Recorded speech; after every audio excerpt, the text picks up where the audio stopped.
Assalamualaikum warahmatullahi wabarakatuh. Materi pembelajaran siswa mata pelajaran Chassis kelas 11 Teknik Kendaraan Ringan disusun oleh Mulyadi SPD MT, guru SMK Negeri 1 Gunung Bulo Kabupaten Sukabumi. Pada pertemuan ini kita membahas materi tentang kopling.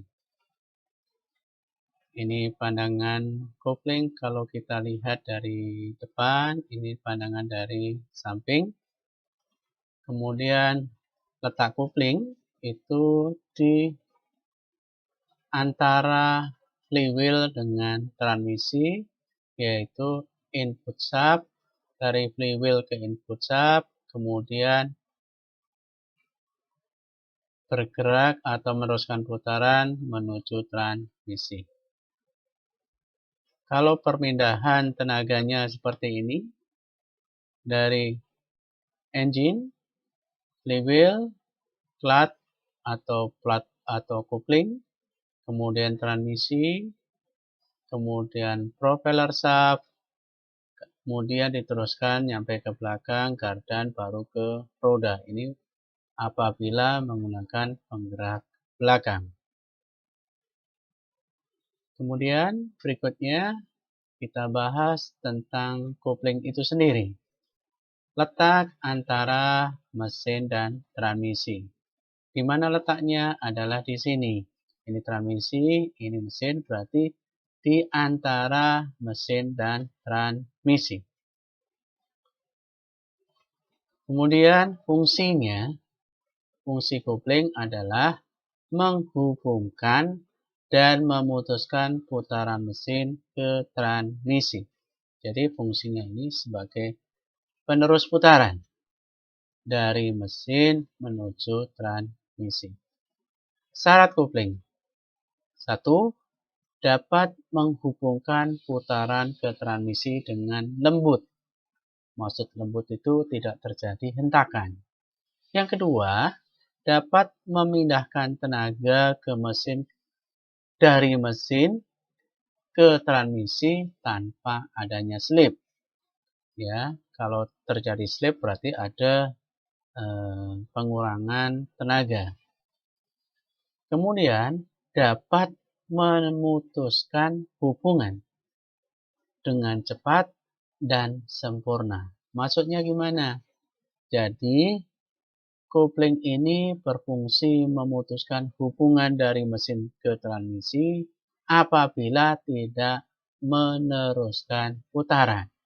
Sehingga putaran mesin tidak diteruskan ke belakang, ke transmisi, akhirnya ke roda.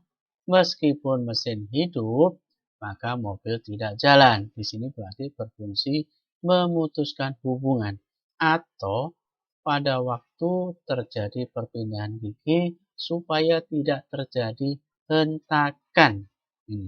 Kemudian komponennya ini yaitu clutch cover, kemudian ini diafragma spring, kemudian pressure plate, ini adalah flywheel-nya.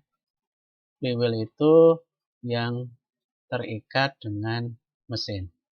Kemudian ada release box atau garpu pemindah, kemudian release bearing atau bantalan pembebas. Kemudian clutch cover untuk kopling ini adalah tipe coil. Ya, tipe coil bentuknya seperti ini. Kalau urutan kerjanya dari pedal, kemudian kalau tipe mekanis itu nanti dengan tali akhirnya ke garpu atau release bearing, baru ke release box dulu, baru release bearing ini. Jadi keuntungan dengan tipe coil spring adalah yaitu dapat digunakan pada beban yang berat atau koplingnya lebih kuat. Kerugiannya, tenaga menekan plat koplingnya berat, konstruksinya rumit sehingga harganya mahal. Kemudian berikutnya adalah tipe diafragma. Keuntungannya, tenaga penekan ringan, penekanan plat kopling lebih merata, tenaga pegas tidak berkurang oleh karena adanya gaya sentrifugal. Kerugiannya apa? Kerugiannya adalah penekanan terhadap plat kopling lebih kecil. Di sini penekanannya terhadap plat kopling lebih kecil. Komponennya ini, urutan kerjanya ya dari pedal, kemudian kalau mekanis dengan tali, kalau dengan hidrolik berarti dengan pipa, yaitu dengan hidrolik cairan yang menekan, release valve kemudian baru ke release bearing dan seterusnya. Kemudian berikutnya ini adalah plat kopling. Plat kopling itu apa? Plat kopling itu komponennya ini. Facing di bidang gesekan yaitu plat yang bentuknya lingkaran seperti piringan atau seperti piring, makanya disebut disk plat atau bentuknya disk, bentuknya seperti piring, seperti cakram. Nah, ini bidang-bidangnya atau komponennya. Itu bagian facing, bagian depan ini facing ya, yang nanti meneruskan putaran dari mesin menuju ke transmisi, baru nanti diteruskan ke plat hub-nya di sini atau input shaft. Kemudian baru casing plate. Ya, casing plate ini yang bisa memperlembut saat terjadi perhubungan. Terus torsion damper. Ini adalah fungsinya meredam, ya, meredam kejutan pada saat perhubungan antara flywheel dengan kopling. Kemudian mekanisme penggerak. Mekanisme penggerak yang pertama mekanisme atau dengan cara mekanis atau mekanik. Menggunakan tali, teruskan ini adalah model yang menggunakan mekanis. Ini. Kemudian ada tipe berikutnya. Berdasarkan mekanisme penggeraknya ada tipe yang hidrolis. Ini lebih ringan, ya.